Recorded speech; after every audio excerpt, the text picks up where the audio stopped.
ఇడ్లీ దోశలే కాకుండా రైస్లకు కూడా చాలా టేస్టీగా ఉండే సాంబార్ ఎలా తయారు చేసుకోవాలో చూసేద్దాం రండి.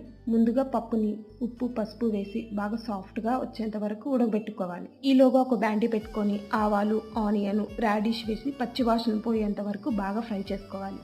ఇలా పచ్చివాసన పోయి లైట్ కలర్ చేంజ్ అయిన తర్వాత కట్ చేసి పెట్టుకున్న వంకాయ ముక్కలు వేసుకొని బాగా మెత్తగా అయ్యేంత వరకు ఫ్రై చేసుకోవాలి. తర్వాత మునక్కాళ్ళు కూడా వేసుకొని ఫ్రై చేసుకొని టమాటా ముక్కలు కూడా వేసి మెత్తగా అయ్యేంత వరకు ఫ్రై చేసుకోవాలి.